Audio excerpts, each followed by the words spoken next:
So welcome to the Node.js Node add-on API team meeting for 1st of December 2023. Time flies. Before we get started, does anybody have any announcements they'd like to share?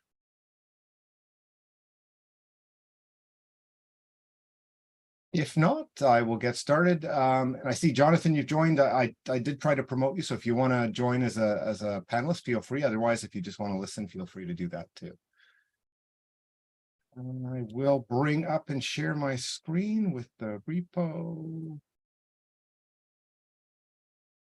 And I'm going to go to issues. I'm going to go to milestone 11.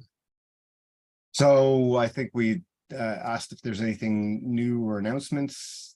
Don't think that there's anything there. Work on the list of non-C language bindings, full coverage, enabling debug testing. I don't have any updates, or I don't think there's any updates on those unless anybody else has any.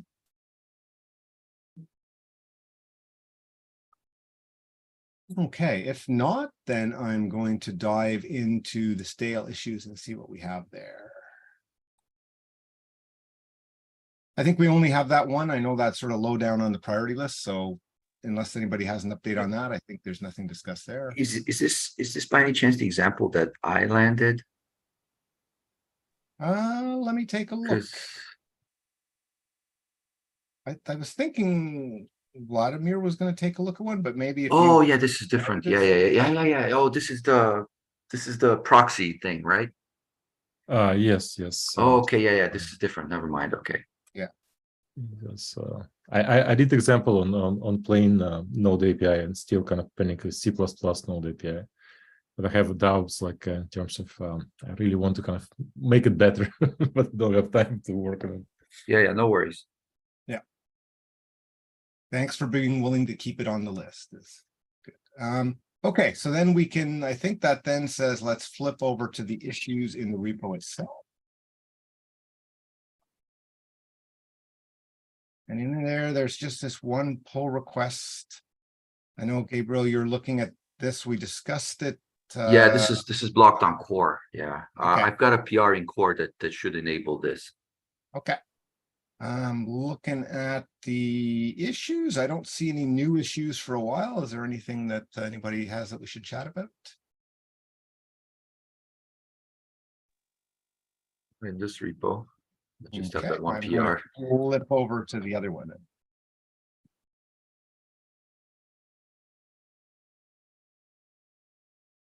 Okay, so I'm going to issues.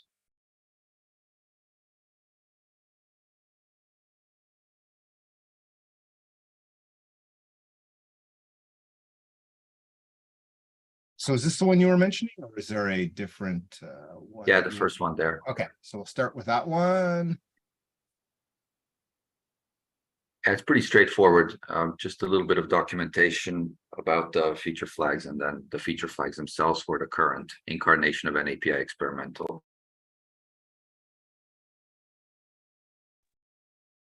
And I just left a comment a minute ago over there. So.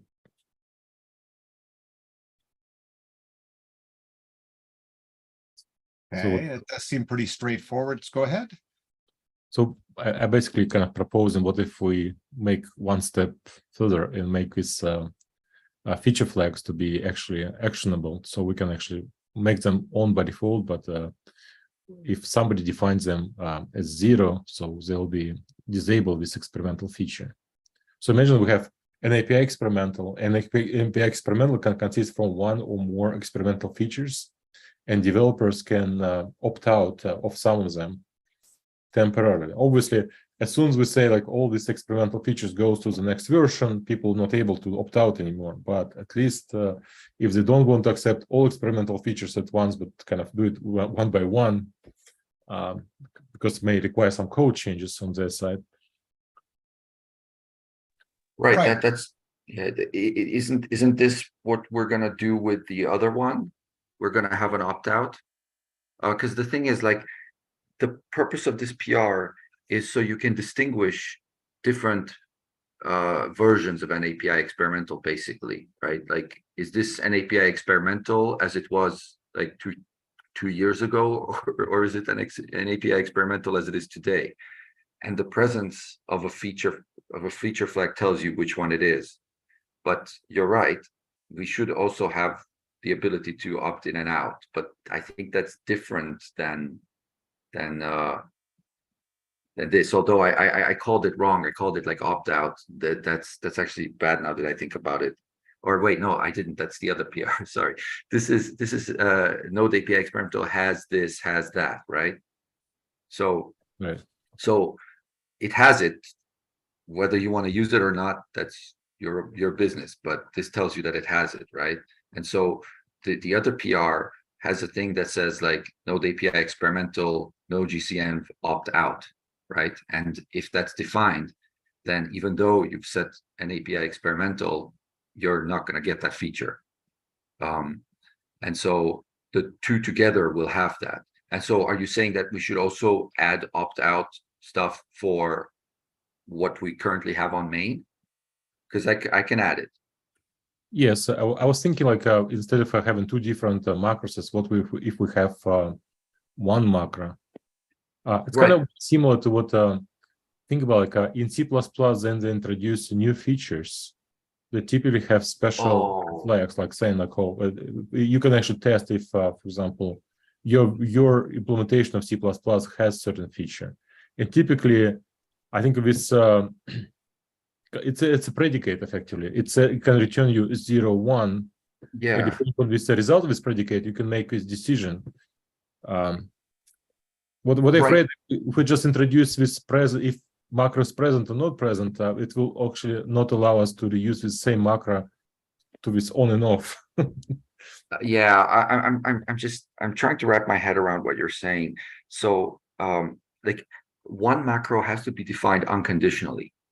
It has this feature. If the macro is absent, then you're looking at some older version that is still an API experimental, but it doesn't have this. So, it's like 2 versions ago or whatever, right? Where we still didn't have this in the experimental section. So that is an announcement on the part of the header, right? The other, so it has to be defined in the header, and it has to be defined unconditionally. The other one is can be defined in the header, but well, no, it can't be defined in the header because you have to like be able to override it. You have to say like define it as 0 or define it as 1, right? So you cannot define it unconditionally in the header, and so it cannot be used to announce that a feature is present. Well, I think you could, like, if we had the guard that says, like, yeah, I guess it's because like we need to define it being existing, and then how would you turn it off before then the guards in our thing. The other wrinkle I'd like to add in here is the one thing that this makes me think is like, it's good to say whether it has it, but part of what we're trying to help people with is like, okay, if things change, right? Like experimental means all sorts of different things. So like a feature could be there or not. The thing that could have still happened though with this is that the feature is there, but we actually changed it because it's experimental and we changed it to something else. Like it functions differently, it has different parameter, in which case it'll still be there, but you'll still have a problem. Right, but that is not the problem that is our responsibility to solve, right? Because we do claim that you turned on experimental, so the things you're using could change. Yeah, we're just being nice, but I was just thinking one extension that might help even more is actually if we added in a version, like, so it would be Node API experimental has feature and then underscore v1.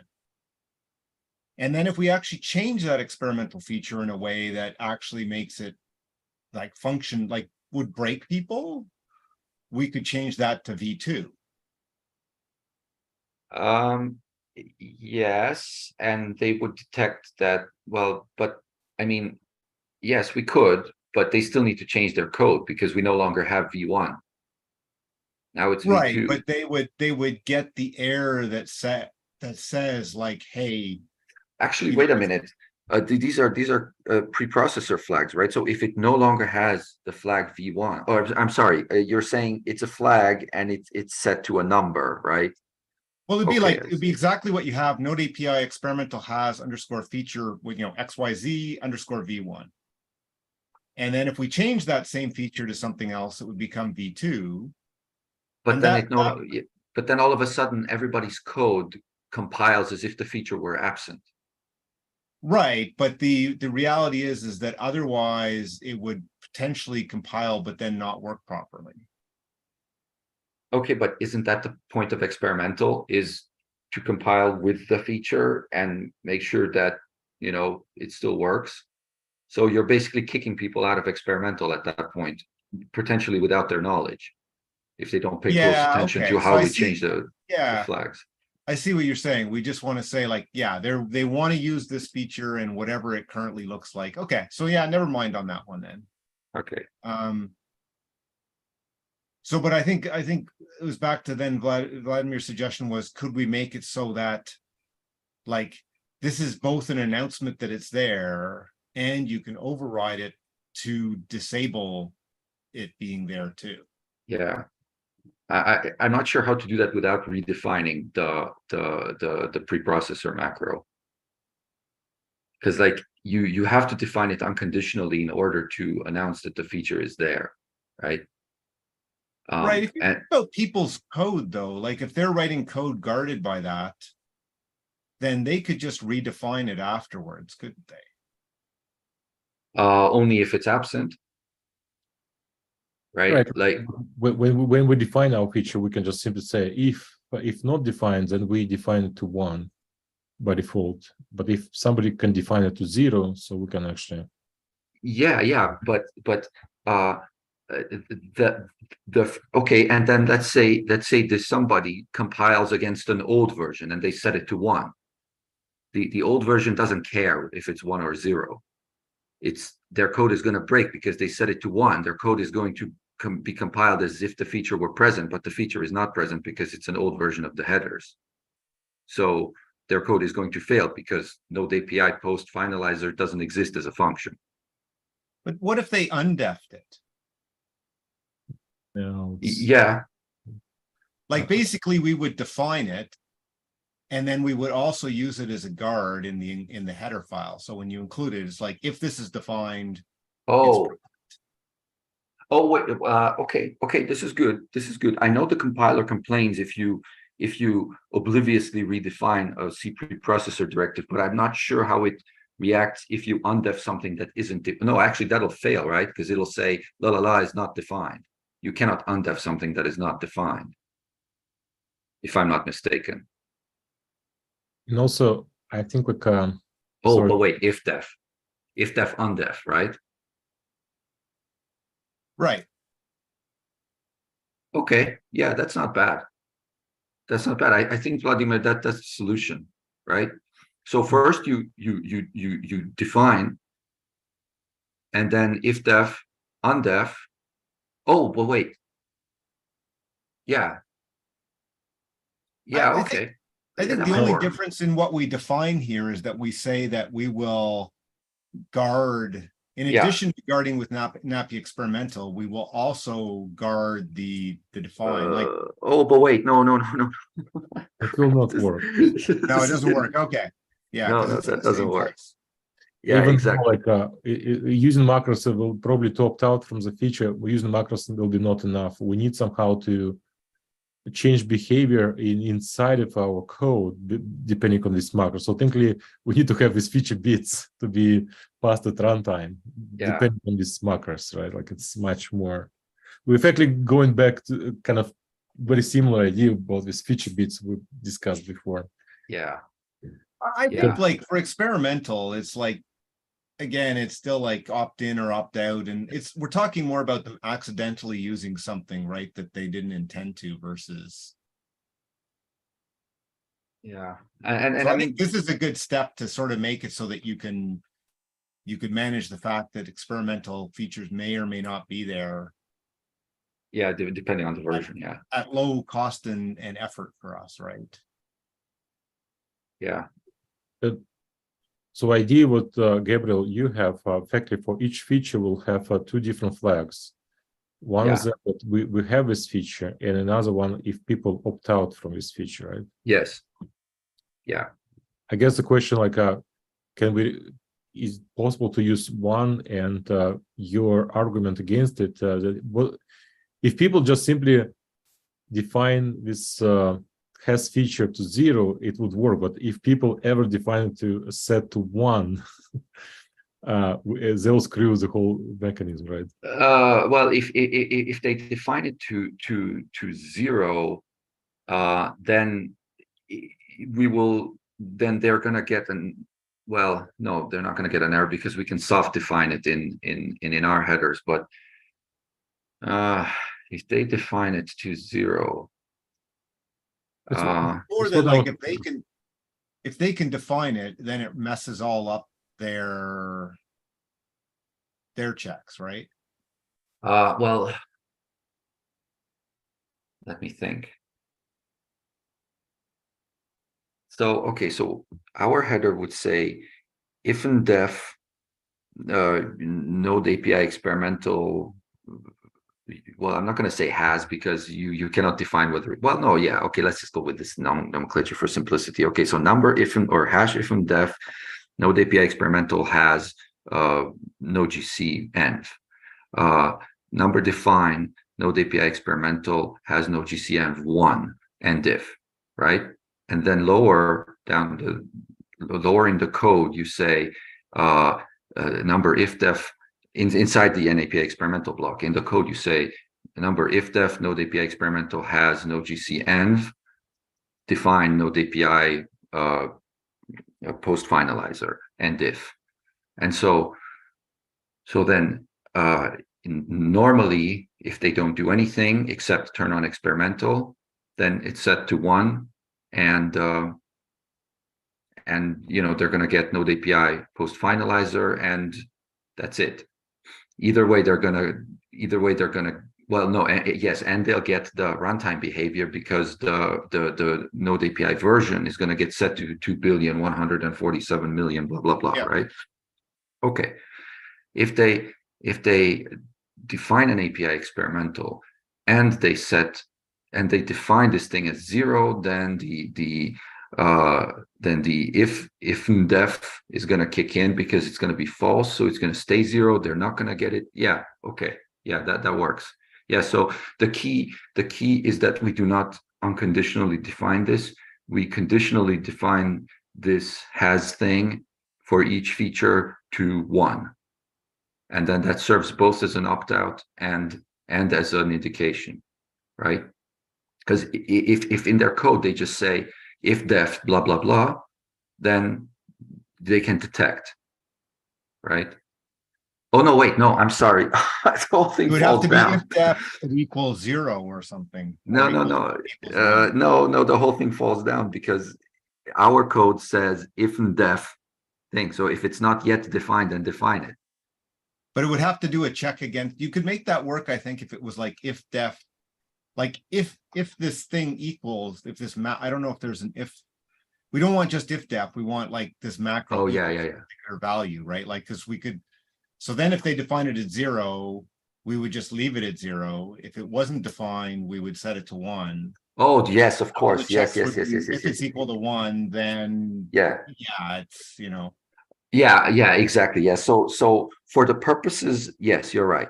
For the purposes of detecting what version of an API experimental this is, so to speak, whether it's some old version or new version, all you have to do is not define any of these feature flags, because if you do, then you're just assuming you're never going to build against an old version of these headers, right? Because you've basically taken away your own ability to detect whether it's a new enough version of the headers by defining these feature flags yourself, right? But if you never define any of the feature flags, then your code will serve as an effective detection tool as to whether you're building against a new version or an old version. So for example, in Node API, Node add-on API, we would never define any of these feature flags because we want to be able to build Node add-on API against all available LTS versions of Node, right?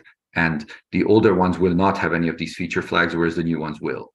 So we would never do that. But if somebody wants to, go ahead. We're already in the API experimental domain, so things are already fast and loose. I'm kind of thinking though that it's gonna be more obvious, less confusing if we actually have two. Like, the one which is like node_API experimental has XYZ, and node API experimental has XYZ_disable. Yeah, And yeah. so like if they set that disable, then we just don't def the other one. And then everything's guarded by that other one so that it just doesn't, like, that seems like something that, Yeah, it's versus more the explicit. genuine one where you could make a mistake and you could check it. So you make it, yeah. Okay, yeah, that's true. Yeah. And that's Okay. it's pretty simple extension to this that says, if you're for any one of these flags, you can define the _disable equivalent, which means it won't be defined and will never be defined. Okay. Interesting. Okay, so if the user provides something opt out, then we don't even define the has something. Right, like at 996, it would be like if the node API experimental has external strings, disable. Yeah. If not that, if undef or whatever that is, like if not defined, that got it. then define that, and then the actual thing itself would be guarded by like if that's defined, Yeah. then the header's there. Okay, yeah, okay, cool. Yeah, because if the user takes it upon themselves to define the opt-out, then they don't care about whether it has it or not anyway. Because if it has it, the opt-out will make it as though it doesn't, and if it doesn't have it, the opt-out will be ignored. And so either way, they're not going to have it. Exactly. Yeah, You okay. can define that opt-out regardless. No. Okay. Okay, yeah, and our policy of default opt-in still applies. And so if their code suddenly breaks, they're going to be like, oh crap, what do I need to fix? Okay, well, the easy solution is to just add the opt-out. So the mechanism we discussed last time still works just fine. It's a quick solution, or they can do the right thing and work through their code and all that, but at least they have a quick fix until they do that. Okay, cool. Yeah, I can make that change. And I just want to bring to attention, like, so if we create an opt-out mechanism, we need to have additional node API function, which will propagate this knowledge to node API code. Sorry, yeah, node API code itself. So imagine like what it means to opt out from external strings. External strings probably not big enough. It's just new APIs, nobody cares, right? But if we're talking about this post finalizer case, we literally need to change internally our code, internal behavior, not to use pure finalizers at all, right? So we need somehow to change our node API environment, behave differently. Yeah. We need to record the if def in what is essentially feature bits. Yeah, and that doesn't, so maybe we shouldn't be doing that yet, because it only works for things where you want to remove the API. It doesn't work for like disabling the, say, behavioral changes, right? Yeah. So it's almost like that behavioral changes need to actually be a function call where you can say, like, maybe it's a combination of both, but yeah, like I agree with Vladimir that for consistency, and for expected behavior, we should also propagate these things into the runtime. But at the same time, I'm not sure that, it's true, because like it kind of diminishes the value of having them, because like you opt out, but still it's going to crash if you call something from your finalizer, because at runtime you still get the new behavior. So it kind of makes sense, but at the same time, we are already in the experimental domain. So how much work are we willing to put in to support this experimental domain, given that we have come out loudly and clearly saying that things are gonna break if you turn this on. So you better get with the program or not use it at all. Now we're trying to provide an additional level of granularity so that you can say, okay, yes, you're in this, experimental domain, but like you still want to be able to opt out of things. But to what extent do we want to support that, given that we're already in the experimental domain? This is an additional step to do these feature bits, and that's kind of a new feature for Node API. Yeah, I'd almost leave, like, looking at this PR again, like, this is almost like I would maybe, I think it might be better to just leave this as this, like, hey, you either have this or not.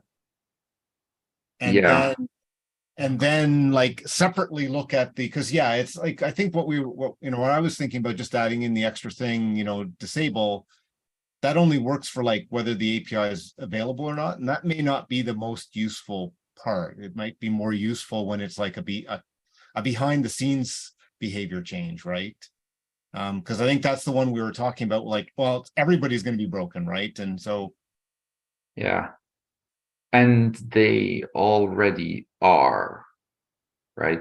So people who use an API experimental will already have fixed their add-ons because they crash today. So I think with some of our discussion it was more that, like, the case where if they crash, that's great. I have no problem with, like, okay, you didn't compile, but you were probably crashing before. I think my understanding was, though, at least for one of them, it was just going to cause everybody to have to recompile. Like, they'd fail to compile even if their code was perfectly fine. Well, yes, the Node.js PR is like that, because no,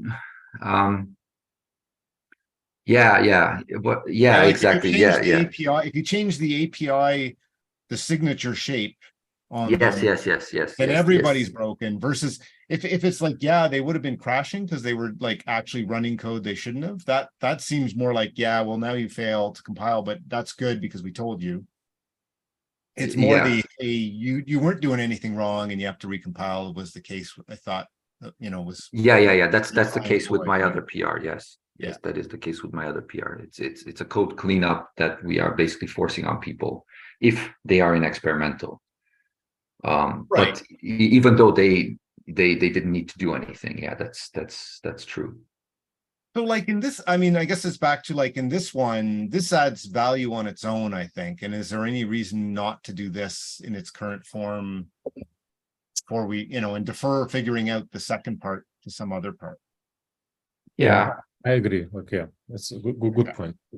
Yeah, we can do it in mostly stages. because if we want to decide like this flag to be 0, 1 in future, so it will be easier to but yeah.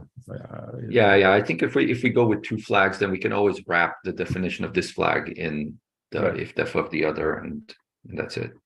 Agree. Yeah, so I was always figuring, like, instead of having 2 values for the same flag, a separate one is going to be more like clear anyway. And if we do that, then it's not really tied to this one anyway, except for do the naming. Yep. Okay. Yeah. So that was this PR. Okay. So yeah, I added my LGTM based on that. I signed off too. Okay, great. Okay, let me go back to this here. No.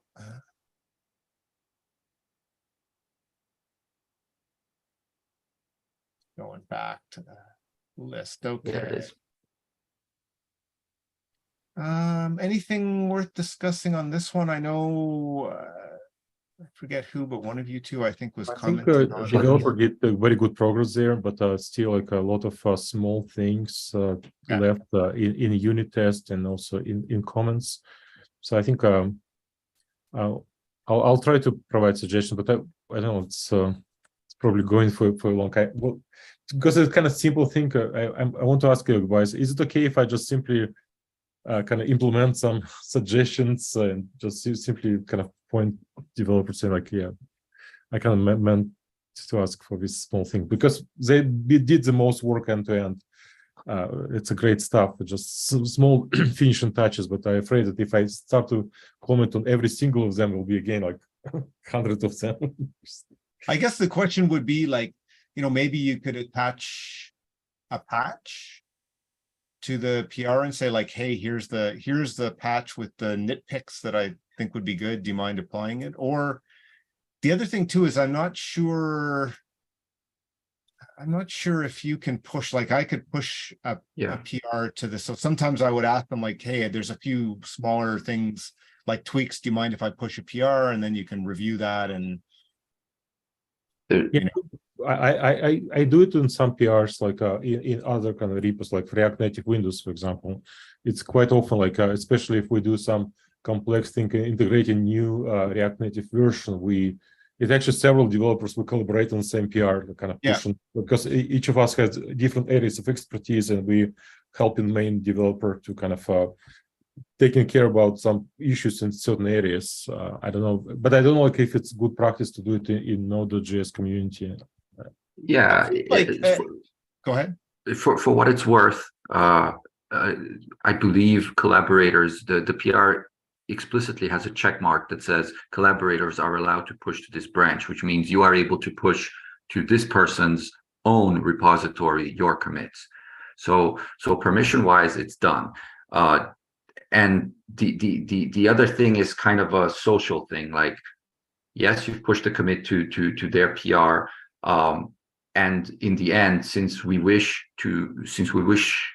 in most cases to collapse things into a single commit when we land it on main, then usually your changes will appear to have come from this author because you will squash this into a single commit that is their authorship.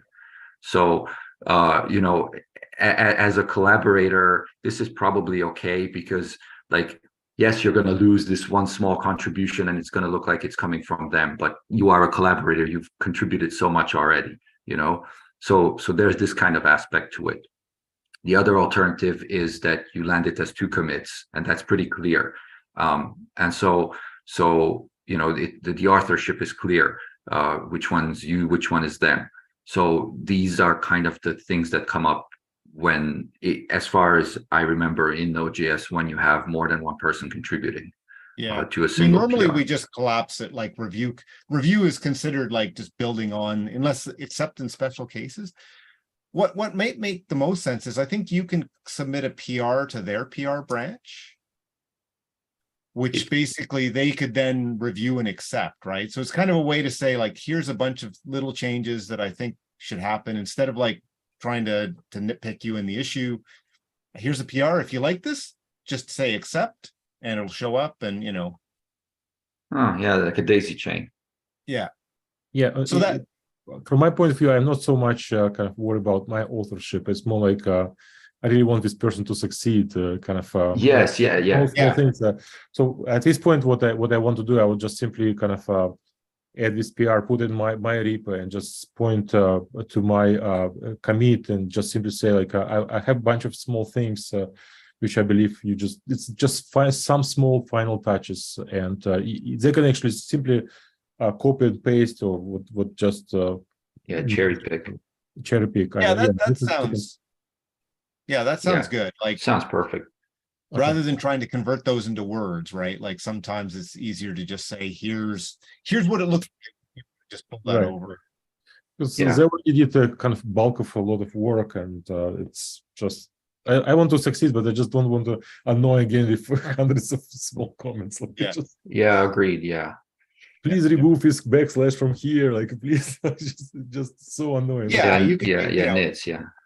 Yeah, I think they should appreciate it if you say like, here's a PR you could cherry pick over if you agree with the changes, and it's just like a bunch of little things which make sure we're in, keep the code consistent with the project's thing. And one thing that comes to my mind based on this discussion is maybe we should have like a project level sort of document, maybe as part of like the collaborator guide, that says how we should handle contributing to a person's PR who's not a collaborator.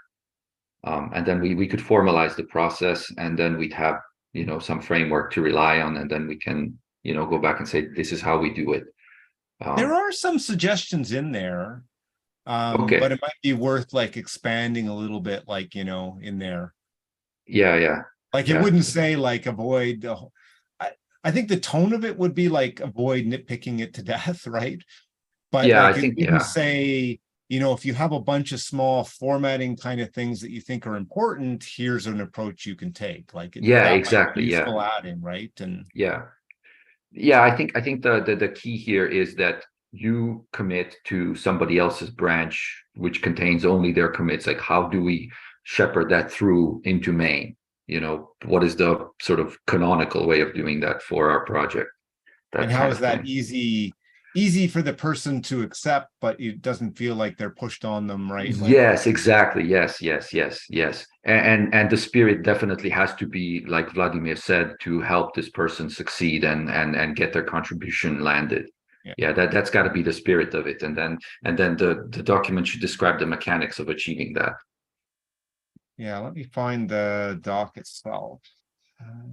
In some other repos, I typically kind of ask contributor first, like, do you mind if I have a bunch of small things? Do you mind if I commit directly to your PR? Yeah, contribute? that's that a would good. be, yeah. It's another approach to take. Yeah. So here's like code reviews. I'm just going to see, this isn't really, I'm sure there's more guidance than that. Anyway, it would be a doc in here if Yeah. if you want to think of adding something, there'd be something in here that would talk about like, welcoming first time. Anyway. Sure, I'll take a look and maybe try to frame some words. But yeah, they always like Vladimir just said, if you just say, hey, I got a bunch of small things, it's probably easiest if I just push commit them. Yeah. with those. Do you mind if I do that? Right. And I would say sure. And I think most people will just say, oh, yeah, sure, right. You can always remove a commit from the PR if afterwards you don't like, if it's crazy or something, right? And it's remove commit or override something, like it's your PR. You can still party on it. Exactly. You could push another commit to fix a few things, or just remove the whole thing if like, so it's right. As long as it's sort of like you get that, hey, do you mind part first, I think it'll work out fine. Cool. Okay. Okay, so in terms of issues, the Node.js one, right? Is that the other one you were mentioning? Yeah, I'm working on that. I had like, since we turned this into an opt-out, I realized that I had not opted into it in enough places in the code because, well, it was an opt-in, and if you forget it, you forget it. But now that it's an opt-out, there are a bunch more places that don't compile, and so I got to fix that. Okay, well, that's a good bonus on the side. Yeah, exactly. Otherwise, I don't see any other new recent ones. Anything else we should chat about?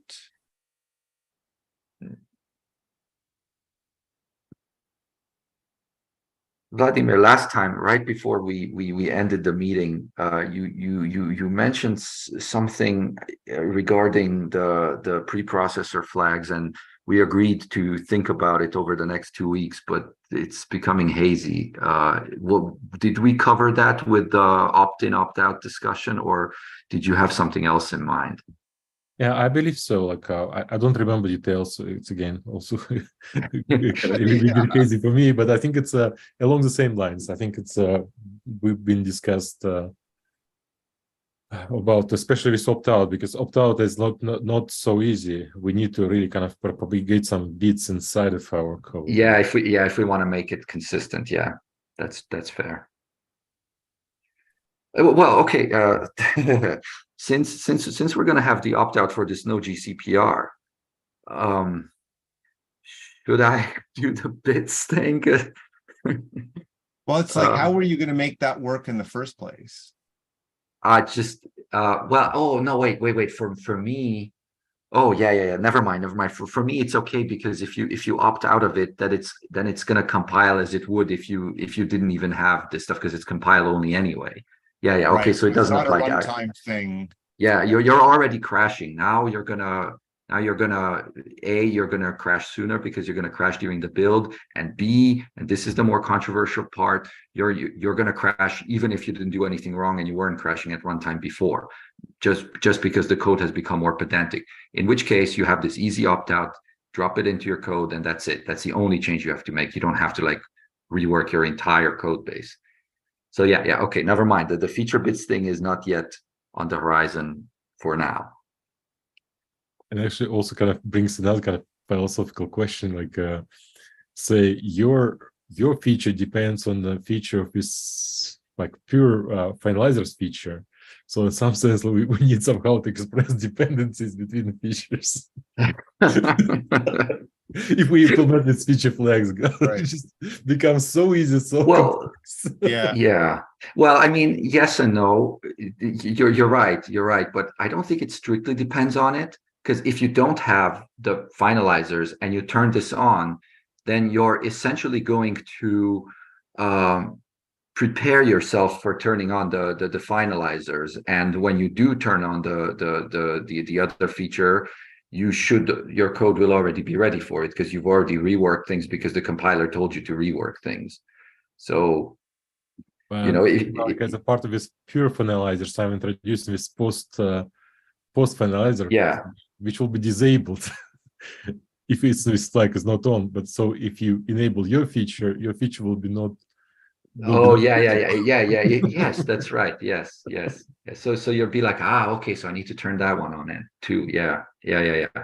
Well, but you're already in the experimental domain, so this kind of Yeah. work is expected. We've set it up front, So I think I really feel like at some point we're kind of a bit overthinking stuff. Yeah, there's at some point like it's nice to do some things which are easy. Like I think these new defines that say like, okay, if somebody, it really won't take us any more work, right?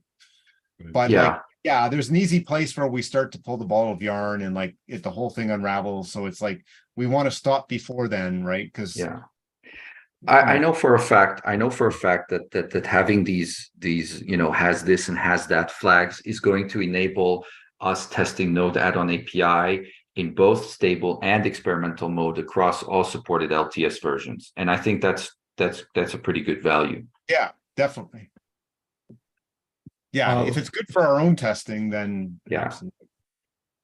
I think it was one more question we kind of tried to discuss right before we finished last meeting. I now remember. It's effectively, think about this Node API C++ code, and currently we're introducing these features, experimental features, and it's great. But if we in experimental realm, we don't know what was last stable version was. Like I assume some of C++ Node API code may depend on the version of Node API. And how go ahead. Sorry. And how does know, like if we have experimental on top of version 6 or version 8, for example, right? Like that's why we need this, because right now we don't. That's why we need these feature flags. That's exactly what I ran into. I turned on NAPI experimental, and then we have stuff that says, I turned on NAPI experimental, and then for main and for version 21 point something and up, turning on an API experimental means that it now crashes and you need to rework your code to use Node API post finalizer. So I did that, and I ran it, and it built, and everything was fine. But then I was like, okay, but let's test we test Node add-on API against all supported LTS versions. So let's test it against 18. And when I did, it failed to compile, obviously. And I'm like, okay, but wait, how can I tell? Because they're both NAPI experimental. Now, how am I gonna what am I gonna do? And so that's when I hit upon the idea of indicating that we have this, we have that, we don't have this, we don't have. Well, we don't indicate that we don't have it, but we indicate that we have this, we have that. And then then you can build against 18 because you're like, oh, it doesn't have that. Well, then choose the other compile path. And so it will build against 18. And believe it or not, I also tried an API experimental and an API version greater than 8 or whatever. But that's not necessarily true, because an API experimental and an API version greater than 8 is available, right? in the latest version of Node as well, right? Yeah. And it's also available in an earlier version. So it's not a strong enough indication that the feature is there or not. You cannot extrapolate whether the feature is there or not from existing flags. You have to have these flags. And in fact, they must appear at the same time as the feature itself. Otherwise, you have a gap where the feature is there, but the flag is not, you know? And if that makes it into a release, for that particular release, you will not compile correctly. So yeah, that's where this came from.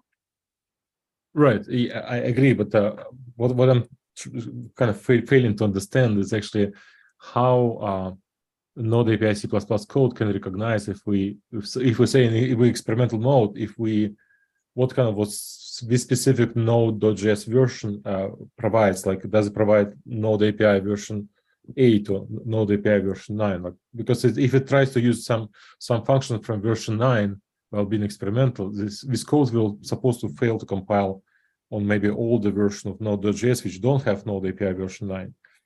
You can define the version you need. So like you could say, I want to use Node API version 7, and we guard out all the methods which you shouldn't be using, right? So when you build, you decide what level of Node API you want to use, or you can.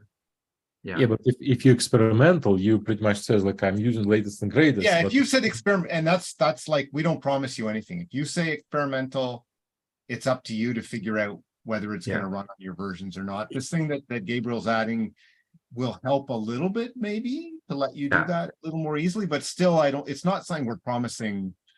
You turn on experimental, that's an undefined thing that means different things on different versions. Yeah. We're trying to reduce this meaning of different things on different versions with these feature flags, so as to enable Node add-on API testing for different versions. Yeah, I agree. These flags address very important problems. I just effectively asking a bit different question. Should we have additional macro which says like if we're in experimental mode, what was latest, what this experimental mode is based on, which version on? Is it based on version 9? Is it based on version 10? Is it based on version 11? So I mean, you could check an API version, right? Because an API version is defined, right? Yeah. So you check an API version plus an API experimental tells you that this is that you're looking at, the experimental as it was during an API version 8. Like you're looking at the experimental that used to be on top of an API version 8.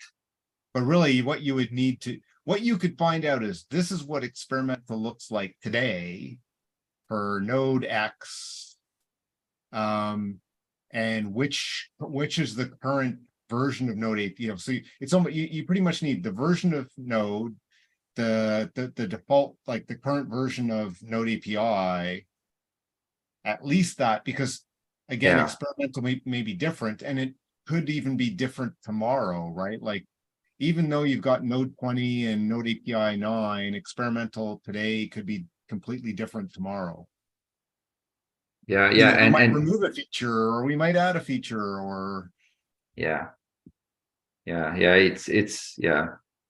it's really, in my mind, like if you want something that's going to run across versions, don't use it.